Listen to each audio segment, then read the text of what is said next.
প্রেমে পড়ার মতো এত আনন্দদায়ক কিছু কি আছে পৃথিবীতে? আমি এখনো একটা মেয়েকে অসম্ভব ভালোবাসি, অসম্ভব। কে সে? এটা বলা ঠিক হবে না, ওর ক্ষতি হবে।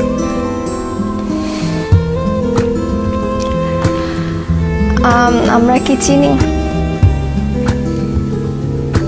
চেনো হয়তো। আপনার কাছে প্রেমের সংজ্ঞাটা কি? প্রেম আপনি কিভাবে অনুভব করেন? প্রেম হচ্ছে স্বর্গীয়। এইটা মানুষের ভেতরে প্রেমের যে অনুভূতি, এটা পবিত্র এবং স্বর্গীয়। প্রেমের চাইতে ভালো বিষয় মানব ইতিহাসে নাই। আমি শুধু মানুষের প্রেমের কথা বলছি না। একটা মানুষ একটা বৃক্ষের সঙ্গে প্রেম করতে পারে, একটা মানুষ তার বাসার জানালার পাশে যে গাছটি আছে সেখানে যেটা দোয়েল পাখি বসে, সে তারও প্রেমে পড়তে পারে, তাই না?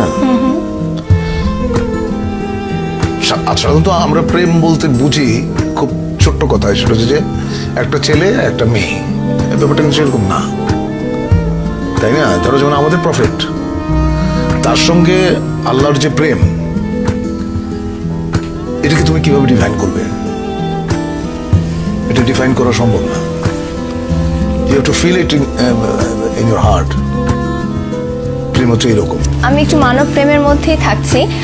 অনেকে বলেন যে প্রেমে পড়লে হৃদয়ে হার্টে ব্যথা করে, অনেকের পেটে ব্যথা করে, অনেকের মাথায়ও ব্যথা করে। তো আপনার ক্ষেত্রে প্রেমে পড়লে সেই ব্যথাটা কেমন? সেটা তোমার মনে হয় যে পেটের উপর একটা প্রজাপতি নাচতেছে,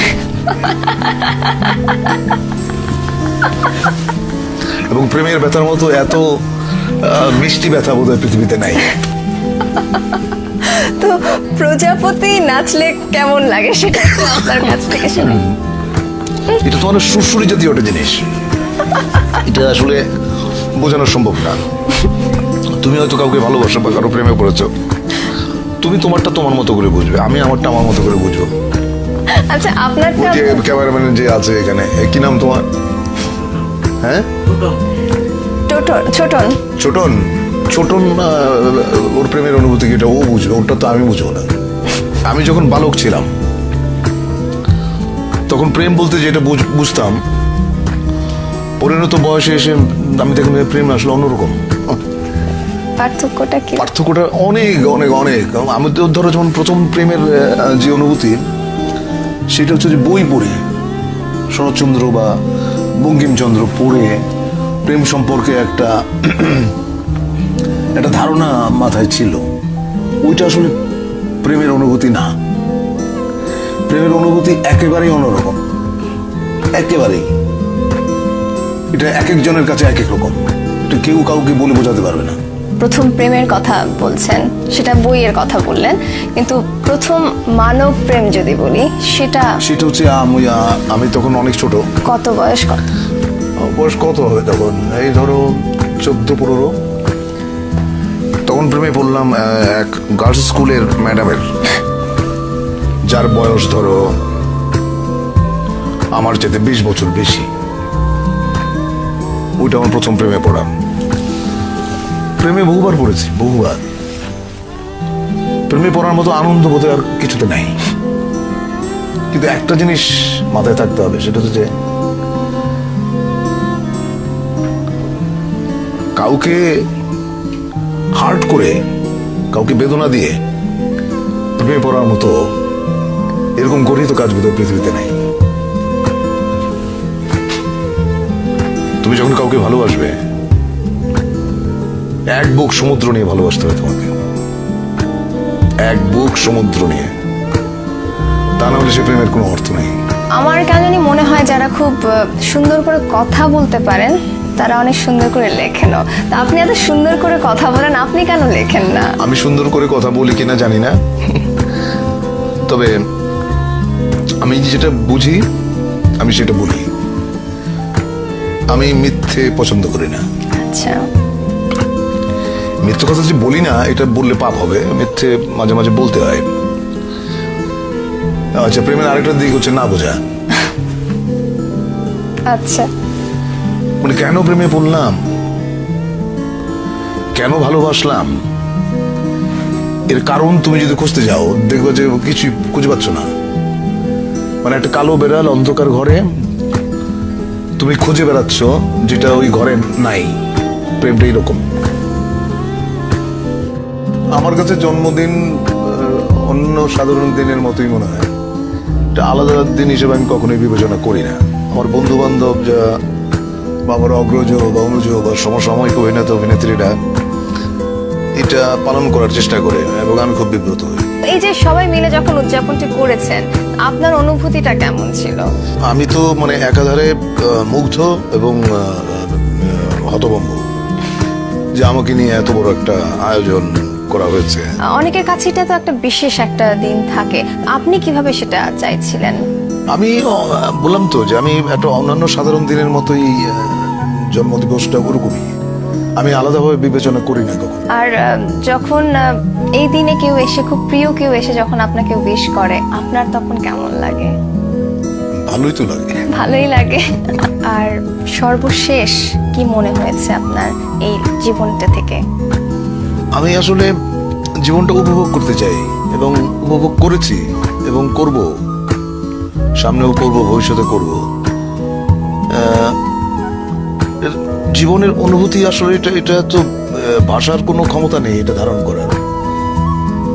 এটা এত ব্যাপক, এত বিশাল যে তুমি ভাষায় এটা প্রকাশ করা সম্ভব না। You have to feel it in your heart. এই এতগুলো বছরের মধ্যে এত উঁচু নিচু হয়েছে জীবনে, কোনো কিছুর সাথে আপনাকে আপোষ করতে দেখিনি। সেই ক্ষেত্রে আপোষ করে তো ভীতু মানুষ, আপোষ করে হচ্ছে যারা মেরুদণ্ডহীন প্রাণী। আমার তো মনে হয় যে আমার মেরুদণ্ড আছে। আপনি ধূমপান কেন করেন? আমি এনজয় করি। কিন্তু এটা যে ক্ষতিকর এটা তো আপনি জানেন। হ্যাঁ জানি। মানুষ অনেক সময় ক্ষতি জেনেও তো করে, অনেক কাজ করে না। সেটা কখন করে মানুষ আপনার মনে হয়? কিছু কিছু জিনিস মানুষ ভালোবাসে। হ্যাঁ, যেমন ধরো তুমি যে কানে যেটা পড়ে আছো এত বড়, তুমি পছন্দ করো বলে এটা পড়ে আছো, কিন্তু এটা যে কানটাকে টেনে তোমাকে অস্বস্তি দিচ্ছে, ওইটুকু যন্ত্রণা তুমি কিন্তু সহ্য করছো। তো ধূমপানটাও অনেকটা ওই রকম। আসলে আমি ধূমপান করি এবং যে জন্য আমি বলতে পারবো না যে ধূমপান আপনারা কেউ করবেন না, এটা আমি বলতে পারবো না। আমি যেদিন ধূমপান ছেড়ে দেব সেদিন হয়তো সবাইকে বলবো যে ভাই ধূমপান করবেন না, এটা স্বাস্থ্যের জন্য, স্বাস্থ্যের পক্ষে ক্ষতিকর। আমি জেনে শুনে তারপরও কি আমি ওই ক্ষতি যেটা করছে, আমাকে ধ্বংস করছে যে জিনিসটা ভেতরে ভেতরে, আমি তাও কন্টিনিউ করে যাব? দেখো, কিছু কিছু জিনিস আছে যেগুলো মানে রেজিস্টেবল না, তুমি সেটাকে কখনোই বন্ধ করতে পারবে না। সেটা তোমার জীবনের সঙ্গে এমন ভাবে জড়িয়ে গেছে যে ওটা যদি তুমি ছেড়ে দাও তাহলে হয়তো তোমার ভালো লাগবে না, তুমি অসুস্থ হবে। আর নিজেকে ঠকানোর তো কোনো কারণ নেই। তো আপনার কাছে মৃত্যু বিষয়টা কেমন? মৃত্যুর মতো এত স্নিগ্ধ, এত গভীর, সুন্দর আর কিছু নেই। কিন্তু আমি অবশ্যই জানতে চাইবো আপনার কাছে এর ব্যাখ্যাটা কি, আপনি কিভাবে বুঝলেন এটা এত স্নিগ্ধ? কারণ মৃত্যু অনিবার্য। তুমি যখন জন্মেছো তখন তোমাকে মরতেই হবে। এইটা যদি তোমার মাথায় থাকে তুমি পাপ করতে পারবে না, 1 নম্বর। 2 নম্বর হচ্ছে যে যেটা অনিবার্য তাকে ভালোবাসাটাই শ্রেয়। তাকে যদি ভয় পাও সেটা এক ধরনের কি বলবো, এক ধরনের মূর্খতা। কারণ তুমি জ্ঞানী, তুমি শিক্ষিত, তুমি মৃত্যুকে কেন ভয় পাবে? মৃত্যুকে আলিঙ্গন করো, গ্রহণ করো, বরণ করে নাও, তাহলে দেখবে জীবন অনেক সুন্দর।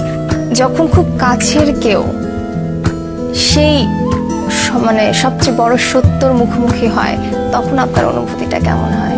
দেখো, একটা মানুষ যখন তার সময়ের আগে চলে যায় তখন কষ্ট পাই। বিধাতার এইসব জিনিস আমার কাছে রহস্যময় মনে হয়। উনি কেন একটা মানুষকে তার সময়ের আগে নিয়ে যান, এর কোনো যৌক্তিক কারণ আমি খুঁজে পাই না। কিন্তু একটা মানুষ যখন সঠিক সময়ে মৃত্যুবরণ করে, আমি আন্দোলিত হই। আমি যে খুশি হই বা উৎফুল্ল হই তা না, আমি সেটাকে শ্রদ্ধার সঙ্গে দেখি এবং সেটাই সম্ভবত বাঞ্ছনীয়। এমন তো হয় যে একজন মানুষ 80 বছর হলেও সে তরুণ, তো সেই মানুষটার জন্য সঠিক সময় তাহলে কি আবার 25ও বৃদ্ধ হয়ে যায়? না দেখো, মানুষ কখনো বৃদ্ধ হয় না। মানুষ তার মনে মনে সারা জীবনে 28 বছরে থাকে। 28 কেন? 28 এর পরে আর তার মানসিক বার্ধক্য আসে না। তার মানে কি আজকে এই মুহূর্তে আপনাকেও যদি আমি প্রশ্ন করি, আমি তরুণ। আচ্ছা